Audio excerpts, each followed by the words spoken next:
Welcome to the Los Angeles Screenwriting Competition Awards ceremony. I want to take a moment to applaud everyone's efforts in this huge achievement.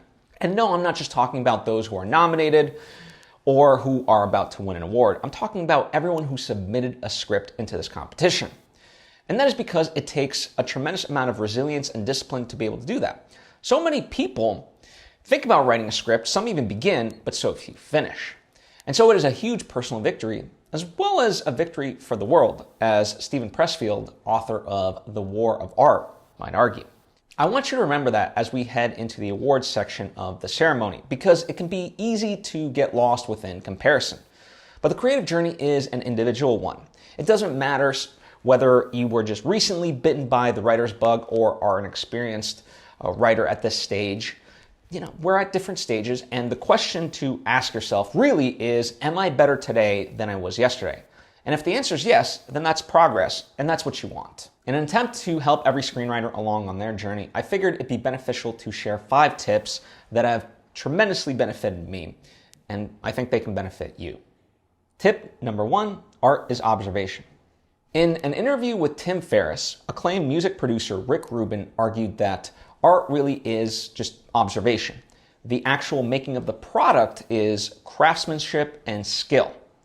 And so in order to put out that product into the world, we need to observe the world and see its universal truths to really figure out what we're trying to say with whatever it is that we're making.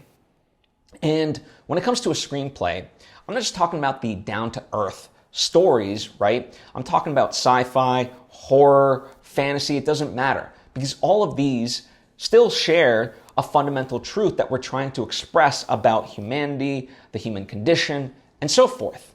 Those who witness the world and can translate it into their art are the ones who can penetrate into audiences' hearts. And the reason for that is because they can translate their own experience into one that the audience gets to experience firsthand and share in that joy, that sadness, whatever emotion it may be. So as you go about your day-to-day activities, take stock of the world you walk around in, right? What's happening? What are the deeper truths? And my advice to you, always carry a notebook because you never know when an observation strikes you and you want to make sure you jot it down. Tip number 2, embrace the magic of ma moments. Which of course begs the question, what the hell is a ma moment? In 2002, Roger Ebert spoke with acclaimed director Hayao Miyazaki, and he noted about his films that he appreciated the gratuitous motion in his films, saying that instead of every moment being dedicated to the story, sometimes people will just sit for a moment, or they will sigh, or look in a running stream, or do something extra, not to advance the story, but only to give the sense of time and place and who they are. Miyazaki quipped, "We have a word for that in Japanese. It's called ma, emptiness. It's there intentionally." Using these subdued ma moments allows for reflection, imagination, and interpretation. And not just visually, but emotionally. That's what strengthens the bond and connection between the protagonist and its audience. Incorporating these ma moments can take a lot of courage because oftentimes when others read your script, they can look at that and say, this needs to be cut, it's boring, and it's not advancing the plot. But when you really know what you're trying to achieve with those specific moments, they can have a profound effect, and you have to be able to fight for them. Here's an example from Hayao Miyazaki's Spirited Away. In the movie, 10-year-old Chihiro takes a train ride, and as she does, there's not much happening. Instead, she just observes the world around her. There's stillness, there's calmness. And this allows for the audience to see the outside world that is passing by her. And by extension, we can feel that we are a small part in a big world, just like Chihiro. These ma moments are the essence of authenticity. Your audience will thank you for incorporating them because you've invited them into a world where emotions transcend the limitations of language and where silence speaks volumes. Tip number 3, overcome writer's imperfection. Many times writers will write in this wonderful flow state, and then all of a sudden it just stops. We tend to call this writer's block, but this is a false term because what's actually going on is we have this fear because of our critical selves that what we're writing is not up to a certain standard that we've deemed for ourselves. But the only way through this is to continue writing. you have to look at the amount of crappy pages you have written. Is it none? Is it just a few? Well, keep going. Keep writing crappy pages because that will allow you to penetrate through the struggle that you're having. The truth of the matter is that regardless of how great a writer is, we all go through these periods where the well of creativity seemingly dries up. But as I said, the key to it is to keep writing regardless of the quality of that writing. Because guess what? You can always revise those crappy pages, but you can't revise something that's not there. In fact, Neil Gaiman wisely puts it, write down everything that happens in the story, and then in your second draft, make it look like you knew what you were doing all along. Here's a little secret. When he says second draft, he doesn't technically mean that. It could be the third, the fourth, the fifth, the sixth, the 100th. Doesn't really matter.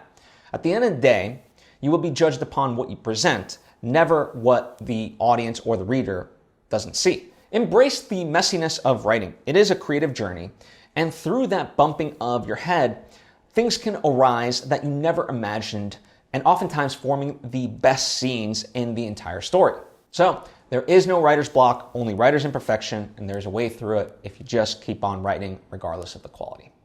Tip number 4, discipline and inspiration aren't mutually exclusive. William Faulkner once joked, I only write when I feel inspired. Fortunately, inspiration strikes at 10 o'clock every day. What Faulkner highlights there is that the inspiration comes because of the discipline associated with our writing. Professional writers understand that inspiration is not a requirement. Think about it in this poetic way.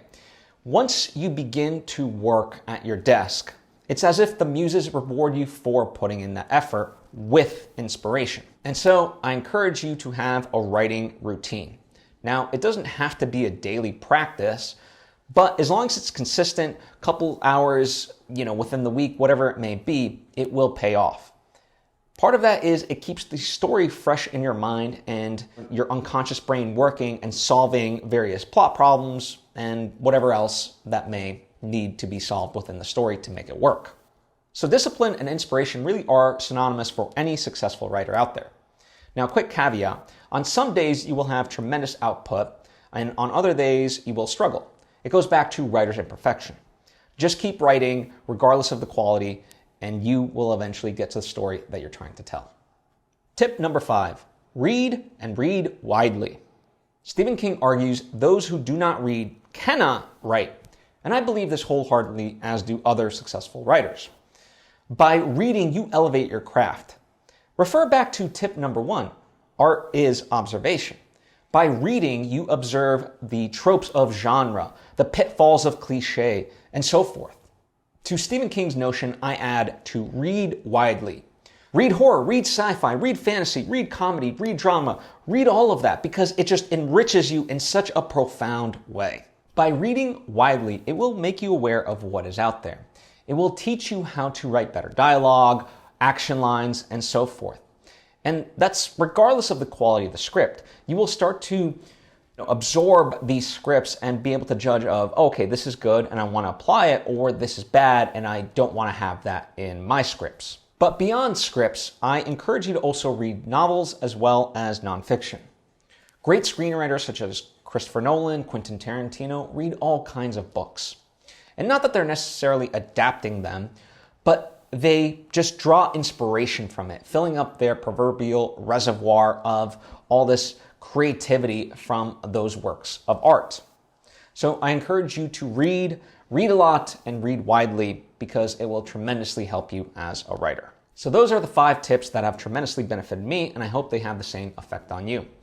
We are now ready to head into the award ceremony portion of the festivities. Once again, I want to applaud everyone who submitted. You are winners in my book, and I cannot wait to see where you go from here. So please keep writing.